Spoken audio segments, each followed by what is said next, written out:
Point पे discuss कर लिया तो आप बोलिएगा सर कौन सा टॉपिक, तो वही मोटिवेशन का। ठीक है, अमीरी के जो मार्ग में जो मानसिक रुकावटें होती हैं उसको हम कैसे समझ के धीमे धीमे अलग करें, जिसमें मैंने आपको पहला रास्ता अपने, ये मेरा चैनल है तो इस पे मैंने आपको ये दिखाया कि अमीर बनने का सफ़र में पहला रास्ता में मैंने 4 पॉइंट पे डिस्कशन किया था। तो अब हम उस पर और आगे बढ़ते हैं, तो जो है उसको सब्सक्राइब वगैरह कर लीजिए, बेल आइकन वगैरह प्रेस कर लीजिए। ठीक है, तो चारों पॉइंट पे भी डिस्कस नहीं करेंगे क्योंकि उसमें हमने डिस्कस कर लिया था। अब हम लोग आते हैं 5वां पॉइंट पे। तो 5वां पॉइंट में है कि लोग ना पैसे को हमेशा, मतलब क्या बोलते हैं उसको, पैसे को हमेशा गाली देते हैं। तो गाली देते हैं इन द सेंस कि आपने कई ऐसे लोगों को देखा होगा जो हमेशा बोलते हैं कि यार फसाद का ना मेन जड़ पैसा होता है। भाई भाई में लड़ाई हो गया, बहुत प्रेम था, बचपने से खाया पिया था, लेकिन जैसे पैसा का बात आया एकदम लड़ाई हो गया। तो दोषी कौन हो गया? पैसा हो गया। इनकी अपनी विचारधारा नहीं हुई, यहाँ दोषी कौन हुआ? पैसा हो गया। तो जो ऐसे लोगों को, ऐसे पैसे को मतलब बोलते हैं ना, तो फिर पैसा ना इनके पास से पंख लगा के ऐसे ऐसे ऐसे ऐसे उड़ जाती है, बोलती जाओ हम नहीं रहेंगे तेरे पास। ठीक, आपने कई लोगों को ऐसा देखा होगा कि यार मेरे पास तो पैसा रहता ही नहीं है, हमेशा रोते रहते हैं पनौती के टाइप में। तो लक्ष्मी बोलती है कि भाई बचपन से तेरे साथ है ना, फिर भी तेरे को संतुष्टि नहीं है, फिर भी तुम रो रहा है, फिर भी मुझे बोल रहा है कि मेरे पास तो होता नहीं है, तो जा तथास्तु और उड़ जाती है। ठीक है, तो फिर उसका वैसी रोते राम रह जाता है। क्लियर है? तो इसीलिए कभी भी पैसे के लिए इस तरह से मतलब नहीं बोलना है कि भाई ये नहीं है, ई नहीं है, वो नहीं है। इसको एक ज्वार भाटा की तरह समझा जाए कि ठीक है अभी अभी नहीं है, फ्लो में थोड़ा कमी हुआ है, फिर आ जाएगा। ऐसा थोड़ी है कि समुद्र किनारे बैठे हैं, एक बार डुबकी लगाए अब जा, अब लहरें नहीं आएगा, अब समुद्र से लहर वापस आएगा ही नहीं। ऐसा सोचते हैं क्या? तो नहीं सोचते, लेकिन अपना पैसा के लिए तुरंत ऐसा सोच लेते हैं। तो इसको भी थोड़ा सा ध्यान दिया जाए। ठीक है, एक चीज़ और मैं कहना चाहूँगा कि पैसा को ना देखिएगा, थोड़ा सा हिलते डुलते रहेगा तो टेंशन मत लीजिएगा, भाव समझिएगा। पैसा को कभी भगवान नहीं बनाना है, ये बात आप मान के चलिए। तो आप बोलिएगा अच्छा पैसा को भगवान नहीं समझना है, बनाना नहीं है, तो नहीं, पैसा को भगवान नहीं बनाना है। तो क्या करना है? क्या करना है आप समझिए। देखिए, हम लोग इस दुनिया में आए हैं पैसा कमाने के लिए नहीं आए, हम लोग इस दुनिया में आए हैं मतलब आराम से अपना नाम कमाने के लिए आए हैं। हम अपने प्राकृतिक मतलब अपने सिस्टम को कमांड करने के लिए आए हैं, ना कि हम अपने पैसे को लेके अपना पूरा सिस्टम झोंक देने को आए हैं। समझे? नहीं समझे? ज़िंदगी जीने के लिए हम आए हैं और ज़िंदगी अच्छे तरीक़ा से जिए। अपने पे जो आश्रित लोग हैं उसका भी आप ध्यान रखिए, जो आश्रित नहीं हैं उनका भी ध्यान रखिए। खुशी से ज़िंदा रहिए, खुशी से ज़िंदगी जिए, शरीर स्वस्थ रखिए, अपना भी रखिए, समाज स्वस्थ रखिए और आगे बढ़िए। इन सब में इम्पोर्टेंट है क्या? इन सब में सबसे इम्पोर्टेंट है कि पैसा जो है एक चिन्ह का रूप है। इस सब में पैसा एक इम्पोर्टेंट पार्ट का रोल निभाता है, इसलिए उसका होना अनिवार्य है। आप किस लिए आए हैं? एक सोसाइटी, मान लीजिए आप एक सोसाइटी बनाने आए हैं। ठीक है, आपका उद्देश्य क्या है? सोसाइटी बनाना। तो उसके लिए क्या जरूरत पड़ेगा? ईंटा, गिट्टी, बालू, सीमेंट, पैसा कौड़ी, लेबर सब लगेगा। इसका ये मतलब तो नहीं होगा ना कि बस आप लेबर के ही पीछे लगे रहिएगा कि नहीं मेरे लिए तो लेबर ही है, लेबर नहीं आएगा तो घर कैसे बनेगा, मकान कैसे बनेगा। वो जरूरी है, लेबर आना भी जरूरी है, पैसा होना भी जरूरी है, गिट्टी बालू होना भी जरूरी है, लेकिन किसी भी एक चीज को आप भगवान बना दीजिएगा तो वो गलत हो जाएगा। तो हम लोग आए हैं यहाँ लाइफ जीने के लिए आए हैं, अच्छा से जीने के लिए आए हैं, सब मर्यादा पूर्वक जीने के लिए आए हैं, डिसिप्लिन से जीने के लिए आए हैं। तो इसमें क्या है, इन सब में पैसा जो है एक चिन्ह है, एक पार्ट है जो कि बहुत इंपॉर्टेंट है और इसको हम लोग को प्राप्त करेंगे तभी हम उस चीज को अच्छा से जी पाएंगे। इसका ये मतलब नहीं कि पैसा को भगवान बना दीजिए, लो हो गया, फिर तो बेरे गर्क हो जाएगा। खूब पैसा हो गया, शरीर आपका चलिए नहीं रहा है, बाल बच्चा सब छोड़ के चला गया है, टूटल एगो झोपड़ी में रह रहे, तो कौन फायदा वैसे पैसा का? समझ रहे हैं? तो पैसा आपकी जिंदगी जीने में एक इंपॉर्टेंट चिन्ह है, इंपॉर्टेंट पार्ट है, उसका होना बहुत अनिवार्य है। लेकिन आपको कमांड किसको करना है? आपको कमांड अपने जीवन को अच्छा करने में करना है। ठीक है, इसको एक लाइन में हम संक्षेपण के तौर पे अगर हम कहेंगे एक लाइन में, तो हम इसको ऐसे कहते हैं कि पैसा जो है, ठीक है, पैसा को भगवान मत बनाइए। क्लियर है? पैसा को भगवान मत बनाइए, बल्कि जो है, एक मिनट, पैसा को भगवान मत बनाइए। ये ना कैमरावा ना कभी कल भाग जाता है ना, दिमाग ना खराब हो जाता है समझे? तो पैसा को सर कभी भगवान नहीं बनाना है, यह केवल एक चिन्ह है।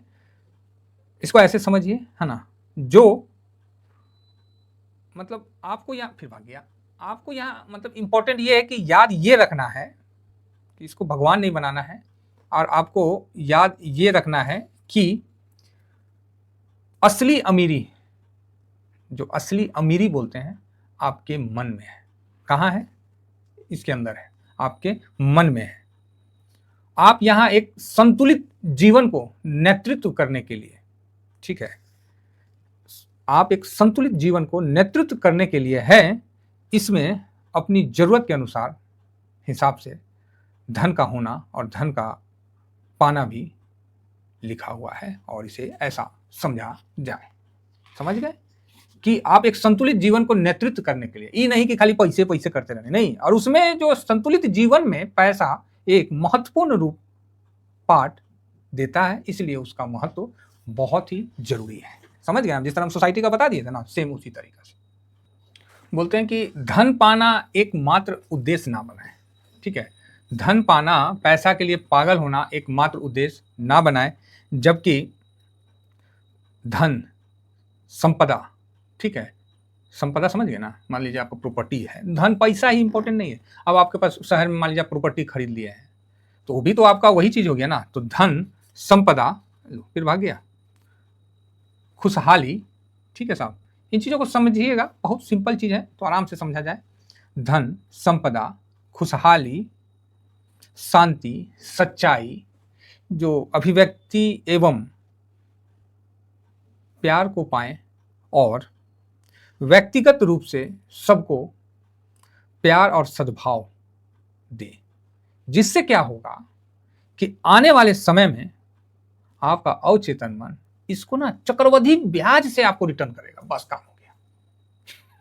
समझे? क्या समझे? आप सोचेगा कि हम पैसा पैसा पैसा करते रहे तो नहीं कुछ होगा। अगर आपने प्रॉपर्टी खरीद के रख दिया है तो संपदा हुआ कि नहीं हुआ? आप ही बोलिए। तो बोलिएगा हाँ हाँ संपदा तो हुए किया। आपने कुछ अच्छा काम करके रख दिया है, आपने लोगों का लाइजन बना के रख दिया है, आपने लोगों से बहुत अच्छा व्यवहार करके रख दिया है, तो समय आने पे ना वो आपको ज्यादा रिटर्न बना के देता है। ठीक है, समय आने पर वो आपको ज्यादा रिटर्न बना के देगा। ये चीज भी क्लियर है। और ये किसके माध्यम से होता है? ये आपके अवचेतन मन के माध्यम से होता है पूरा। एक सेकेंड फिर गिव। तो ये चीज आपको समझना पड़ेगा। ठीक है साहब। अच्छा आइए एक पॉइंट पे हम लोग डिस्कस करते हैं। 8वां नंबर पॉइंट हो गया हम लोग के हिसाब से कि गरीबी में कोई सद्गुण है महाराज? है गरीबी में कोई बहुत बढ़िया बात है कि आप गरीब हैं, आप मतलब इस तरह के हैं, तो कोई बढ़िया बात तो नहीं है। आप मतलब इसमें कोई सद्गुण तो है नहीं।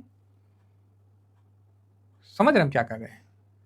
तो हम लोग क्या, जो अमीरी बनने का जो सफर होता है, जो लोग कामयाब हैं उनसे पूछिए, उनसे बात करिएगा, तो आपको एक नहीं कई तरीके बता देंगे।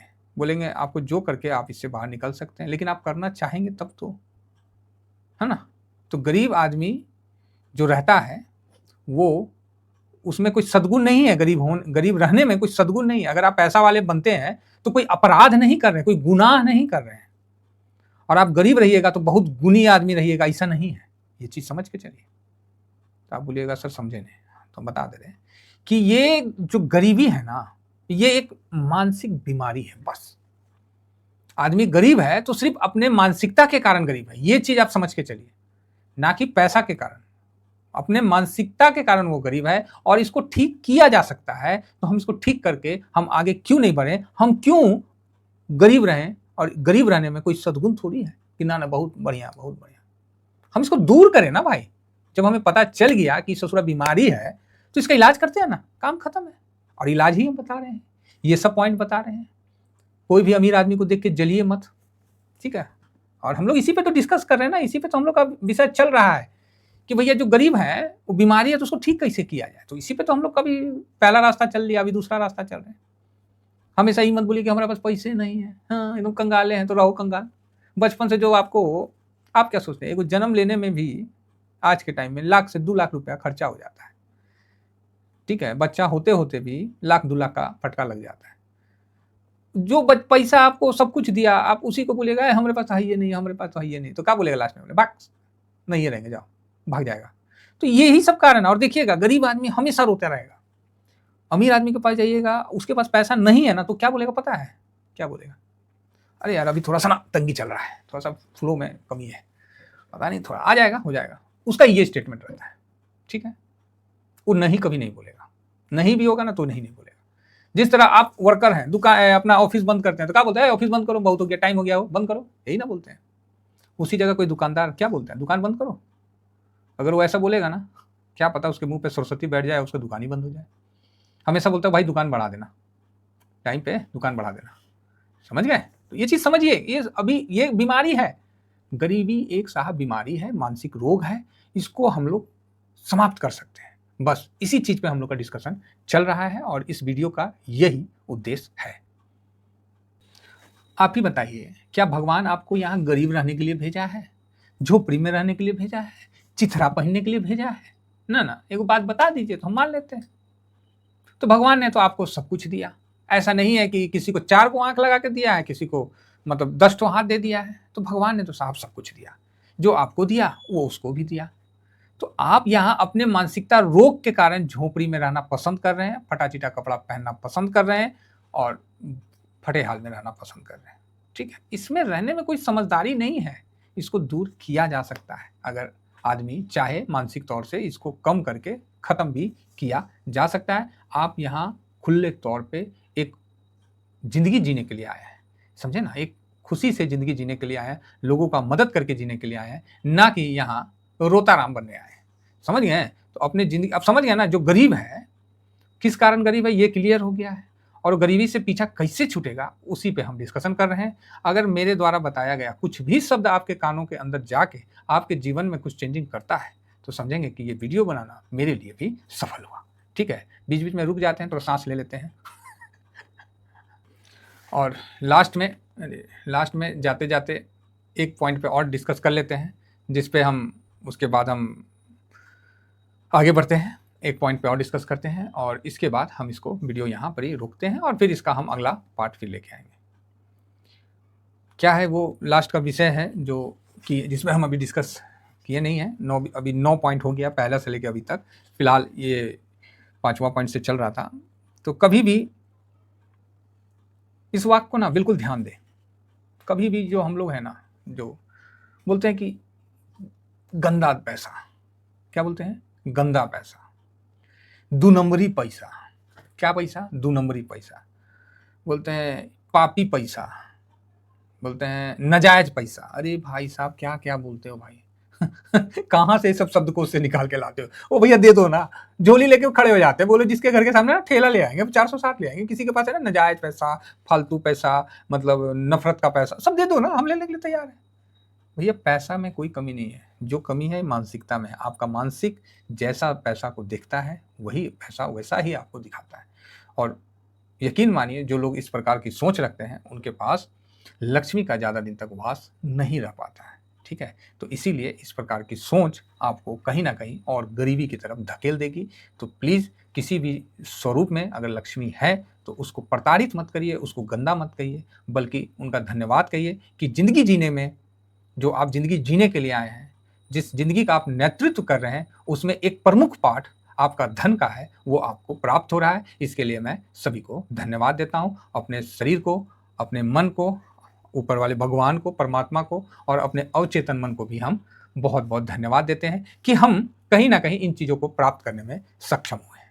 क्योंकि भैया हमको तो ज़िंदगी जीना है और फटे हाल में जीने से अच्छा है कि भैया काहे नहीं बढ़िया से जिया जाए, ठीक है। तो चलिए फिलहाल हम ये दूसरा सबक है और फिर इसके बाद हम आगे स्टार्ट करेंगे। और मैं अगेन कह रहा हूँ, गरीबी कोई भी सोल्यूशन नहीं है और ये आपका भाग्य नहीं है, ये एक बीमारी है जिसका इलाज है और इलाज करने के बाद ये खत्म हो जाता है। पैसा भगवान नहीं है, आपका मन जो है वही सब कुछ है। और इस जिंदगी को जीने में आपका मन जो नेतृत्व करता है, अब चेतन मन बोलिए चाहे जो भी बोलिए, चेतन मन जो नेतृत्व करता है, उसकी रिक्वायरमेंट को पूरी करने के लिए पैसा एक महत्वपूर्ण पार्ट है, जिसको प्राप्त करना हमारा धर्म सिद्ध अधिकार है और हम इसको प्राप्त कर सकते हैं।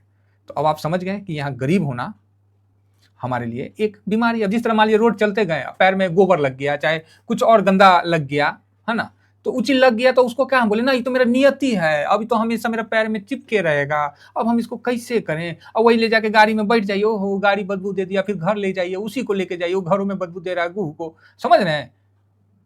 तो मतलब इस प्रकार की जो मतलब जैसे कुत्ता का लग गया, पोटी लग गया, मतलब वो गोबर तो फिर भी ठीक है, मान लीजिए कुत्ता का पोटी लग गया, अब उसको लेके आप घूम रहे हैं, ना अब तो हमारा नियति यही है, विधि का विधान है। अरे बुर्बक, गोड़ पोछ, गोड़ धो और आगे बढ़, जिंदगी बहुत बड़ा है। कहाँ दिमाग में कीड़ा लेके घूम रहे हैं? तो समझ गए बीमारी कहाँ है? यहाँ है। तो उसी तरह गरीबी भी सेम चीज है। तो कोई नहीं, धीरे धीरे हम इस टॉपिक को थोड़ा सा बड़ा करते जाएंगे और इस पे हम चर्चा करते करते एक दिन ऐसा आएगा कि इसका हम फाइनल कंक्लूजन तक पहुंच जाएंगे, और हो सके इस सफर में जो भी चल रहे हैं, माता रानी का कृपा हो, सब आगे बढ़ जाए। इतना ही कहकर अपनी वाणी को मैं विराम देता हूँ। Thank you very much. जय हिंद, जय भारत।